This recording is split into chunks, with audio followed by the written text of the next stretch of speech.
Hey folks, welcome back. So a while ago I made this one video about how to fix a leaky G17 mag from your Elite Force G17 early. Well, I guess mainly the G17 because I believe the G19 mags are a little bit different. But I think in that video, I made that distinction because the G17, if you were to fix it, these magazines are built a little bit differently than the G19 mags, meaning the base plate seal gasket right here is like a square one, a little proprietary thing, so it's going to be hard to replace it. Whereas the G19 one, I'm extrapolating here because I have the G17 mag for Stark Arms, but they use kind of a regular O-ring, so you can just put in an O-ring and you can buy them anywhere. Just got to get the right dimensions. But this is a little bit tougher, and at the time I was making a video about how you can't find these and you really have to buy, but you could at the time actually buy the P99 replacement part, but those were available, and you use a P99 gasket, rubber gasket right here, to fix your leaky G17 mag here. And of course, one of the commenter on here kind of pointed out, felt a little disappointed. Is, well, you know, this wasn't really something that's super readily available, and they felt it was a little bit kind of like a clickbaitish video. So I was like, all right, you know, that's fair. I mean, this is not the most readily available part. I don't think, especially nowadays, with the part shortages and with the potential looming rubber shortages, you know, I think it might be important to see if there's an alternative to fix it. I'll find another way to fix it without using this. Another person who watched one of our videos, she commented at one point that maybe you can use like a gasket maker seal. Essentially it's something that's like a epoxy or a resin, basically, that once you apply to the seal, the gasket, it hardens into like a basically a permanent hardened fixture. So basically right here, where you would normally put the gasket seal, the base of the magazine, you put down the gasket seal right here, the rubber ring, and then you put in the end cap and then close it up. That forms the seal, and hopefully it's oiled up in silicone well enough that you don't have to worry about leakages. But of course, over time that degrades. So the idea is, with using the gasket seal or the gasket makers, you pour in the epoxy or the resin, whatever it's called, and let it cure or settle over about 24 hours. That forms a permanent hard fixture seal that works very well for gas blowbacks.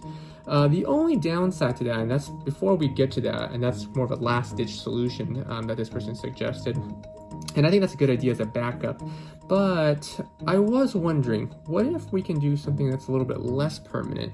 Because the problem with that is, even though it's permanent, we want a permanent fix, is that eventually, at some point, gas can, the pressure of the CO, or not CO, the pressure of the green gas can eventually cause a leak, and it will make its way past some kind of crevice and it will eject the gas, and there will be a leak.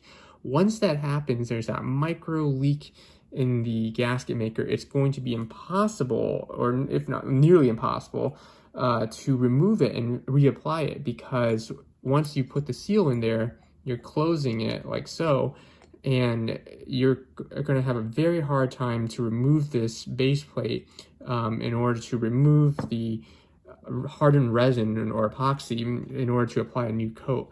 So what we'll try today is a more of a temporary solution, but a similar concept. Hopefully it will work, and we'll find out, because if this works, then it's a more permanent fix, but you can also readily reverse it and reapply it. So that would be this Flexseal Flexshot. It's similar to caulking, I think. So it's a thick rubber adhesive sealant. During this whole time I'm talking, I'm basically wiping down with these Trader Joe wipes here, of course, as you often see on the channel. And I'm going to try to wipe this down so that I'm removing all the grease and gunk at the base, so that it will, the seal will adhere better. But we'll see. And what we'll do is we'll apply this specific one This one doesn't require a caulking gun at all. There's different variants out there that you can use. This one, I just don't have a caulking gun, so this is just the easiest one. And we'll try to see if we can apply the sealant to the edges right there, on the edges where the gasket seal would normally sit. And then we'll instantly reapply and reassemble the magazine. And we'll see, let it cure, and we'll see that works. So let me finish this up, and then we'll put the sealant back in and see what happens. It's also probably a pretty good idea to, once you use the wipes, use some rubbing alcohol in there just to make sure it's completely cleaned out. I know some folks would use a degreaser that you would get, but hey, you know what? We're gonna just make do with the parts we've got available to us right now, and see how that works out. And so if that works, that should be good enough. And then we'll clean the same thing with the base plate down here, because this is where, again, the parts would meet up. All right, looks pretty bone dry to me. Okay, so this stuff seems pretty self-explanatory to apply. It's very much similar to your Ready Whip, if you were ever to use those. I think what we'll do, basically, I'm wearing gloves. I don't think you really need to, but just to keep things clean. We'll apply it to the base by just basically pressing down the nozzle. Okay, so technically it does say it's an irritant, or can cause skin irritation, right? So it'll probably be good to wear it anyway. So I think the best way to do it is we'll try to apply the caulking to the, probably best to apply it to the base here rather than to the actual base plate. Although I'm not sure which way would be best, we're going to try it doing this way first. So let's see if this works.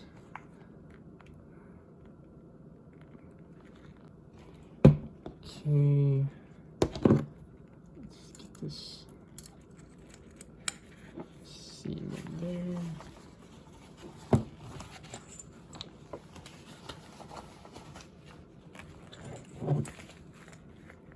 Push down.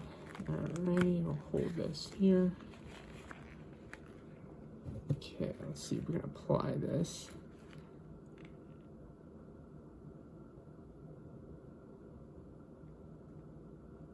Don't want any air bubbles.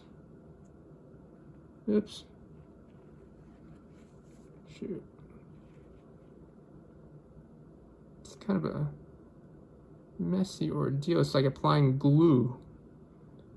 Okay, make sure that pot's generous coating here. You probably will lose some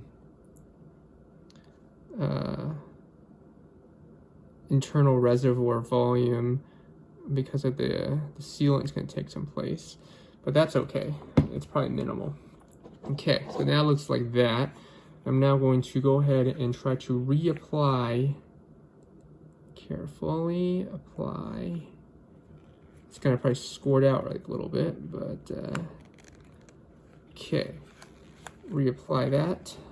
Now that that's in, we'll go ahead and just holding this tight, we'll drop down the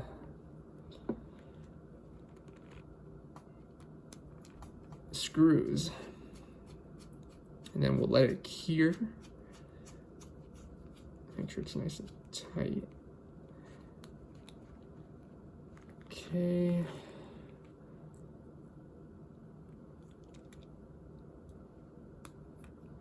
So you really want to have this already set up to go so that you have plenty of time to screw this thing in.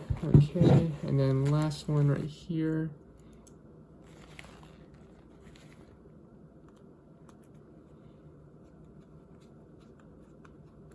Oh, it's already starting to get some resistance. Okay, come on.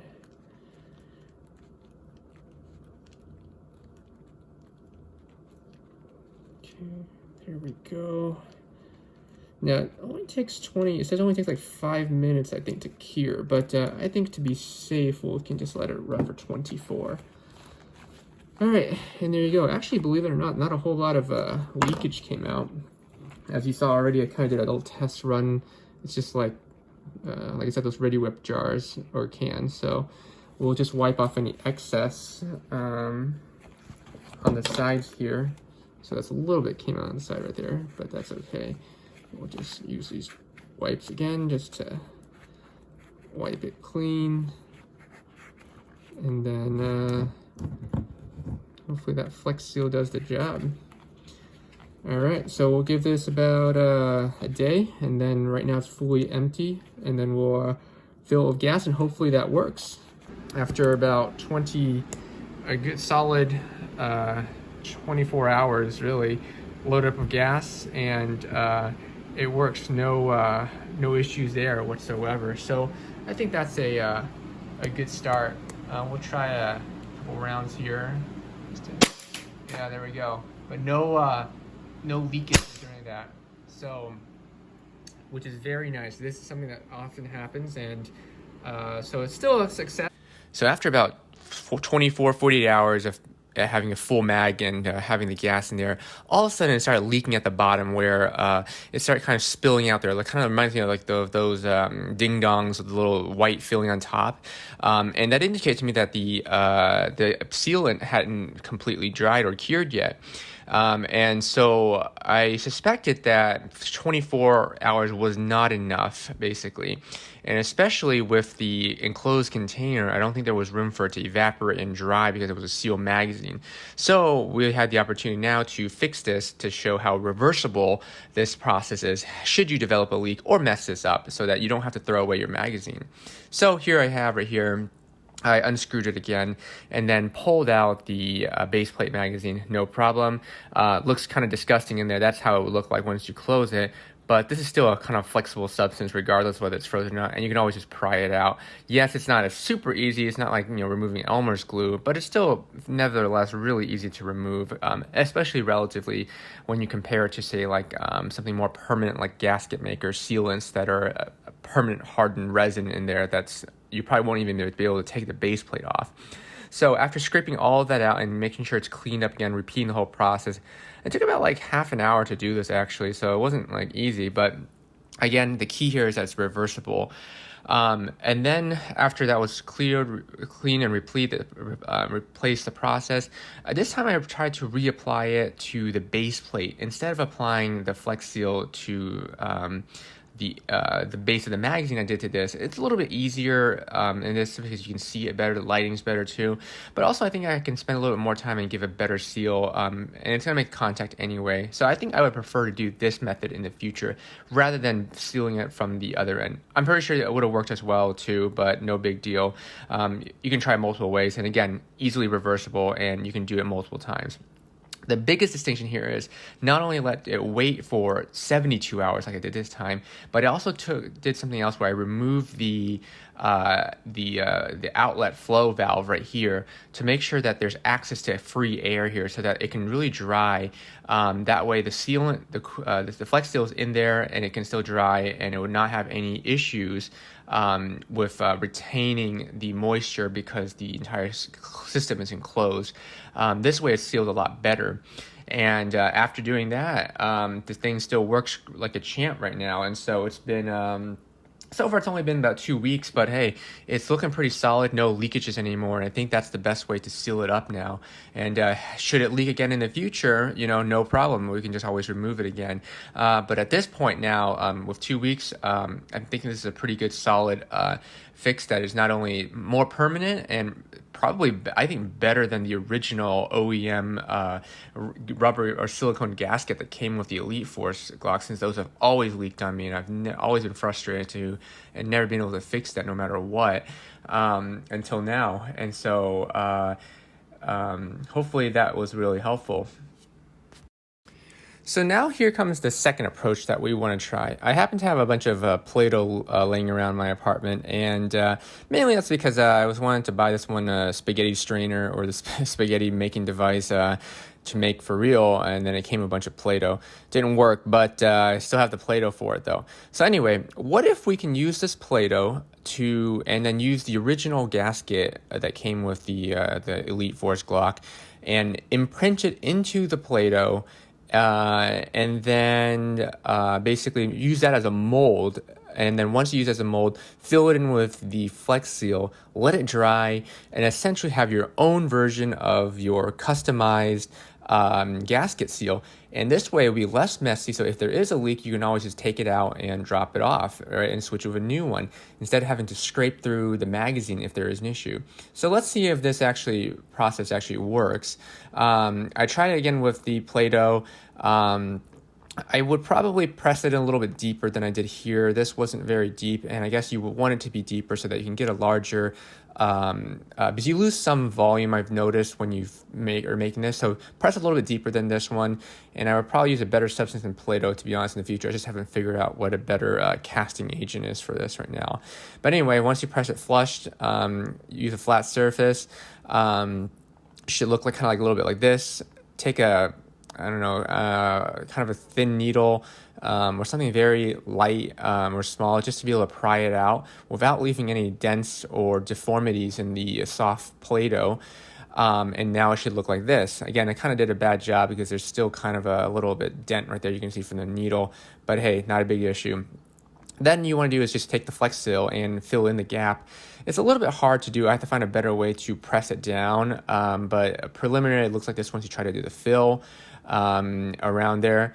And then, so what I try to do next is I try to kind of spread out the Flexseal a little bit. That way, this process kind of pushes the Flexseal into the grooves a little bit better, while kind of flattening out the top surface. And of course, the plan is later we can always like cut off the excess areas once we're done. But the important thing is we just have the proper seal and placement initially. Alrighty, so now it's been more than 24 hours of this. You'll notice that there's some cracking involved here because the clay dried out. Which is, I guess, it's very similar to baking, right? If you ever had like dough and every time when you knead it, right, you're supposed to wrap it into like saran wrap to prevent the moisture.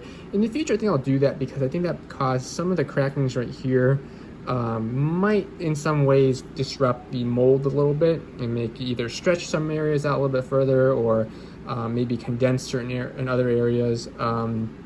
So I think that might be something, but I do think this thing kind of cured at least the structure externally before the crackings happened, so it's not as bad, I don't think. Okay, but so in the future, that's something else though, but for now, let's try to see if we can remove this stuff now and peel it back.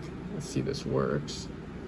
Okay, looks kind of promising. It's easy. Ugh. This might not be as easy as it looks. Come on.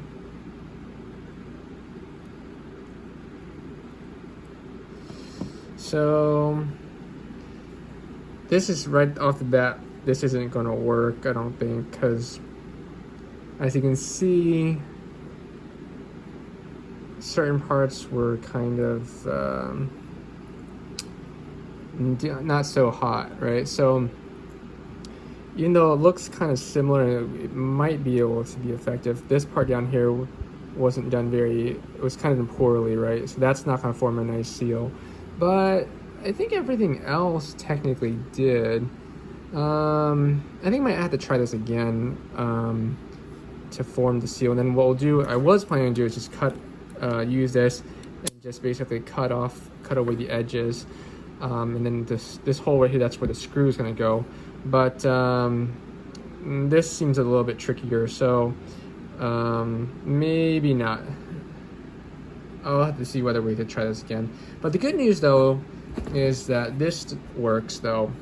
This I don't want to say this is a failure, but this is much harder to do and it isn't as easy as it looks. I can give another go at it and I'll make another update because it would be so nice if we can just do it this way.